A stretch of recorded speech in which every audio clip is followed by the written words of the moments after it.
Hola, qué bueno tenerlos nuevamente aquí en Somos BIT, el programa corporativo de la organización BIT que tiene tanto conocimiento que queremos compartir con ustedes en todas estas áreas en las que trabajamos, en salud, en educación, en familia y comunicaciones. Y hoy vamos a estar hablando de un tema súper frecuente. ¿Alguna vez le han dolido las piernas? Yo creo que sí, todos hemos tenido algún dolorcito en las piernas, pero cuando ese dolor nos debe llevar a consultar, cuando ese dolor pasa de ser un dolorcito a una molestia permanente que nos acompaña y ya sentimos que algo no está bien.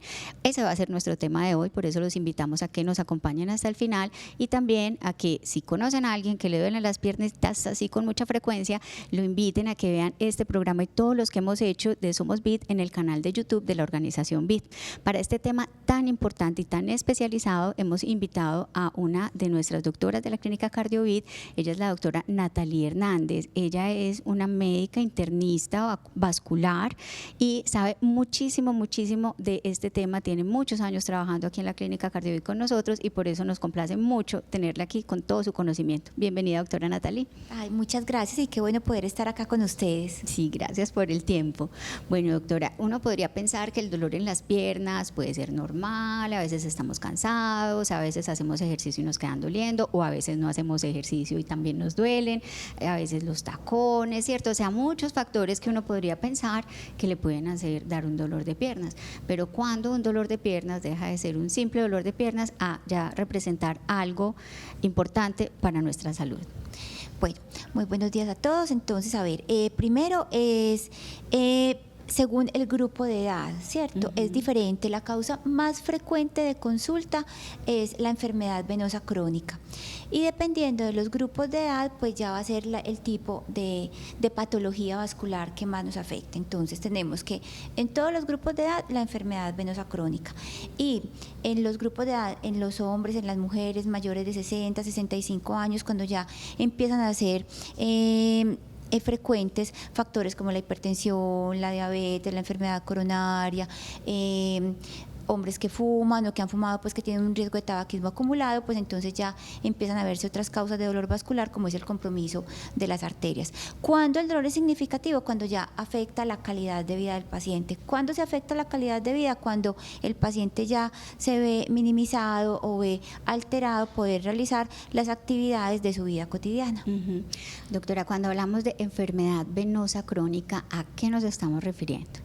Bueno, entonces cuando hablamos de enfermedad venosa crónica, lo más significativo es la insuficiencia venosa, o sea, las varices. Básicamente estamos enfocados en esa parte. Sin embargo, las causas vasculares pues abarca también otros sistemas que de pronto más adelante los vamos a mencionar.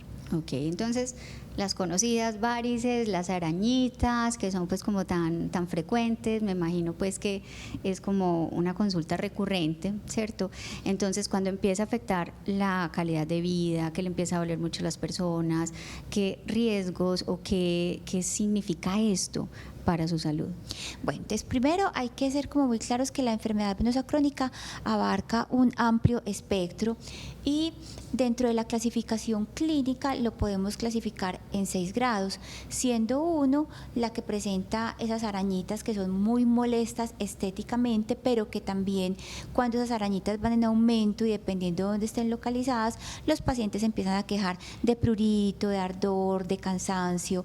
Bueno, y ya después pasamos a lo que son las varices, que son las venas brotadas, y llegamos al estadio 6, que es como la última condición de la enfermedad, que es cuando el paciente ya tiene la úlcera varicosa. ¿Qué es una úlcera varicosa? Es lo que el paciente llama una gota o una llaga en la pierna. Básicamente es como el estadio final, y dependiendo del estadio en el que esté el paciente, pues va a ser la sintomatología. Realmente el paciente que más ve afectada su calidad de vida es el paciente que tiene una úlcera varicosa.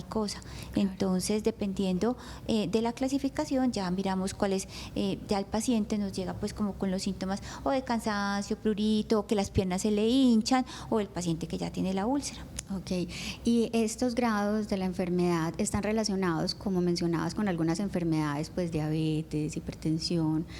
¿Tienen alguna relación? Bueno, en la enfermedad venosa crónica estos factores de riesgo cardiovasculares no son tan importantes.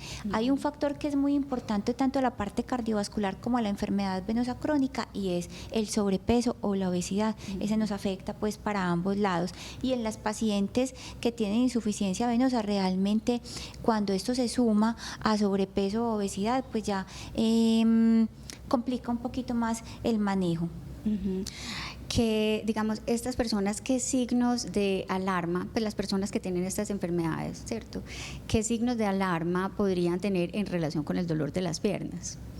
Bueno, entonces cuando hablamos de compromiso vascular como causa de dolor en las piernas, entonces tenemos que hacer énfasis en 3 sistemas grandes que son el sistema venoso, el sistema linfático y el sistema arterial.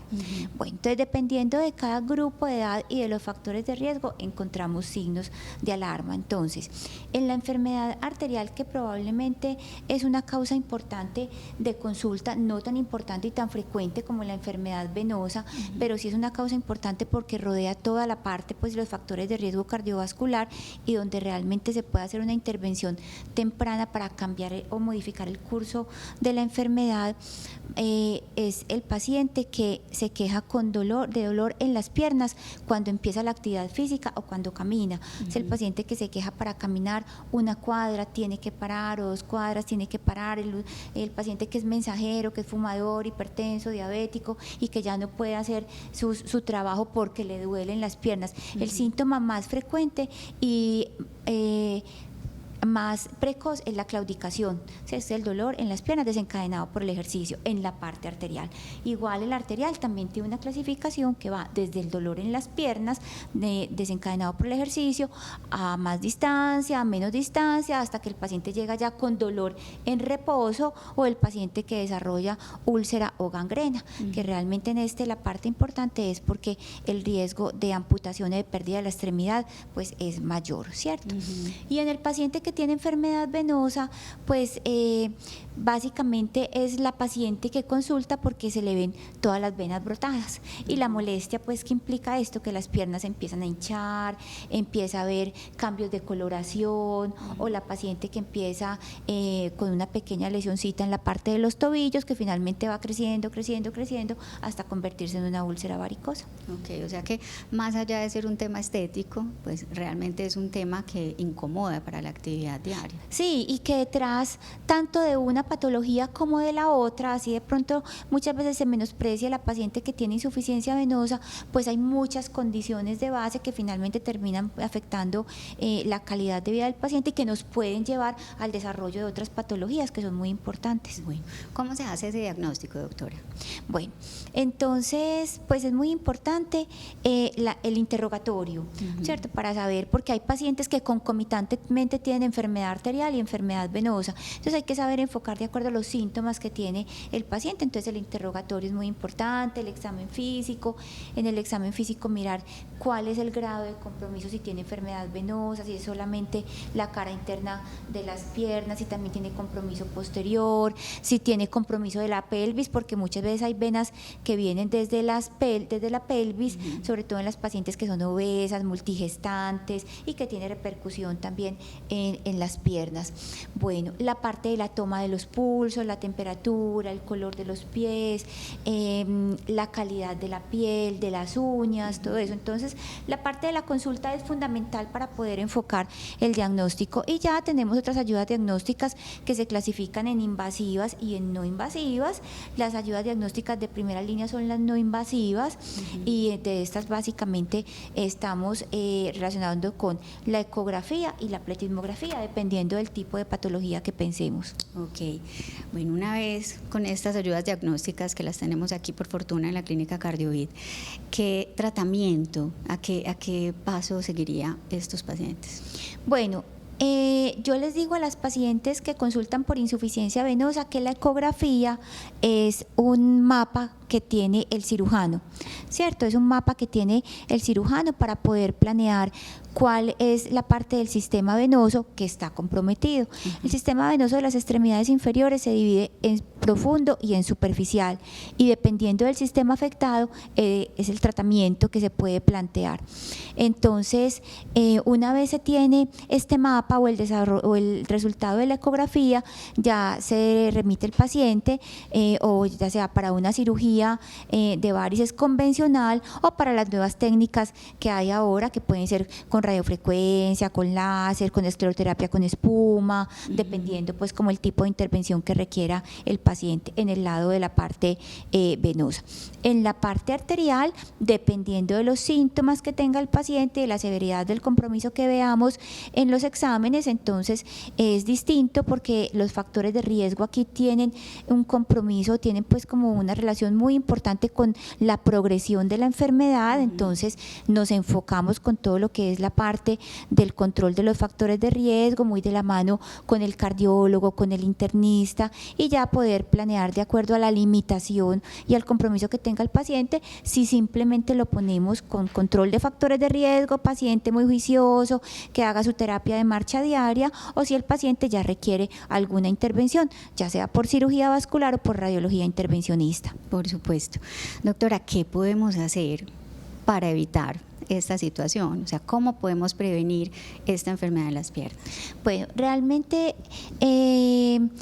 uno ve en la consulta que son pacientes que crónicamente han consultado por lo mismo hasta que llegaron a algún médico que dijo vamos a pararle bolas, ¿cierto? Sí. Entonces yo pienso que el diagnóstico temprano nos ayuda a prevenir todo esto.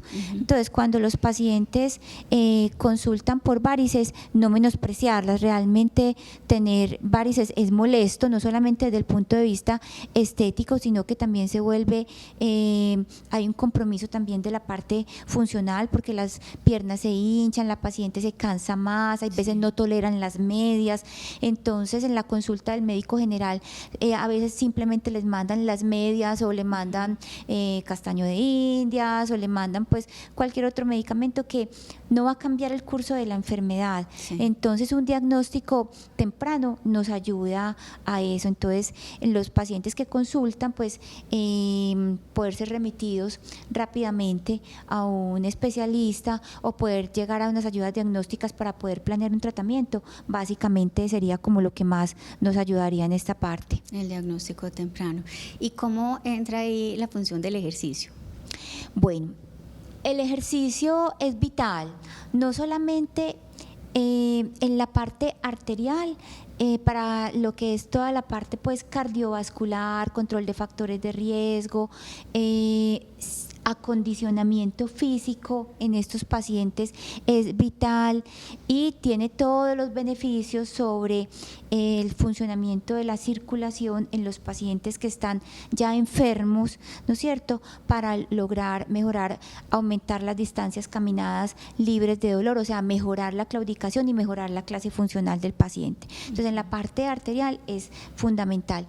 En la parte venosa, el ejercicio juega un papel muy importante, no solamente porque en algunos pacientes nos puede ayudar con la parte del peso, que es súper importante en las pacientes que tienen insuficiencia venosa y son obesas, sino también porque en algunos pacientes que tienen una enfermedad más avanzada, pacientes que tienen limitación para el movimiento de lo que nosotros llamamos la bomba músculo-venosa de la pantorrilla, entonces poder desarrollar cierto tipo de movimientos, hacer ejercicio, nos ayuda al bombeo y nos ayuda a que las estructuras venosas funcionen mejor y podamos evitar complicaciones a largo plazo, o también en los pacientes que tienen ya daño de las estructuras venosas, poder hacer que lo que nos queda se ayude a trabajar mejor y la sangre, mejor dicho, a mejorar la dinámica de la función venosa en las extremidades. Entonces el ejercicio es vital. ¿Y qué otra recomendación les podríamos dar a nuestros televidentes? Bueno, la consulta temprana o precoz es muy importante, el control del peso, y algo que es muy importante es no, a mi vecino le sirvió eso, entonces yo también hice esto. Cada paciente es un mundo diferente. Entonces, de la misma forma, cada paciente necesita un enfoque clínico y terapéutico distinto. Entonces, probablemente la fórmula del medicamento y de las medias que le sirvió a mi vecina no va a ser la misma que yo requiera, porque eso también puede llevar a ciertas complicaciones. Entonces, eso también es algo importante que hay que decirle a los pacientes. Eso te iba a preguntar, el tema de las medias, porque pues hay diferentes grados de presión, ¿cierto? Entonces, si no se hacen asesorados realmente, ¿qué repercusiones podría tener? Sí, algo tan simple como formular unas medias tiene mucho detrás, Sí. ¿cierto? Hoy en día contamos en el mercado con una amplia variedad de gamas de medias que tienen diferentes grados de presión y diferente calidad de textura.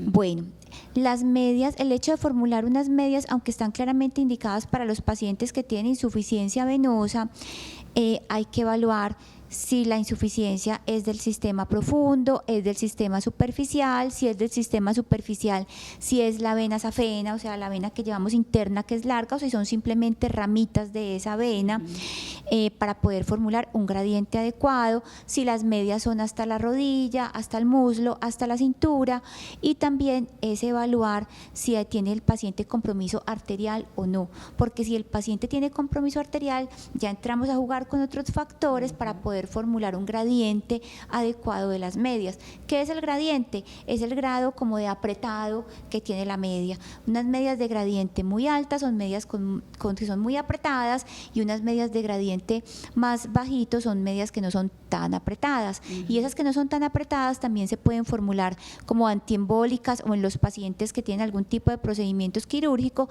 que uno ve que muchas veces llegan porque esas fueron las medias del papá, entonces o de mi esposo, entonces yo también las estoy usando, y realmente no es lo que le sirve al paciente.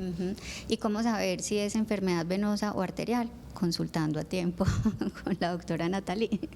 Sí, bueno, doctora, pues aquí ya se nos acaba el tiempo, pero siempre usted es muy clara con la información. Y bueno, los pacientes, ¿dónde pueden consultar? Los pacientes pueden consultar en la clínica CardioVit, directamente pues en la institución, pidiendo la cita en el conmutador, y también pueden consultar en la sede de Ciudad del Río. En el Ciudad del Río contamos con 2 especialistas en cirugía vascular, y acá en la sede de Robledo contamos con 2 especialistas en cirugía vascular, y conmigo, que soy la internista vascular. Sí, doctora, pues muchísimas gracias por esta información. Recuerden ustedes que este programa y todos los que hemos hecho de Somos Bit y de todo lo que producimos intelectualmente en esta organización está en el canal de YouTube de Organización Bit. También estamos en Facebook, también nos pueden escribir y le hacemos llegar las preguntas a la doctora, y también nos pueden comentar qué otros temas quieren que tratemos aquí con todos nuestros especialistas. Doctora, muchas gracias, y a ustedes los esperamos en otro programa. Hasta entonces.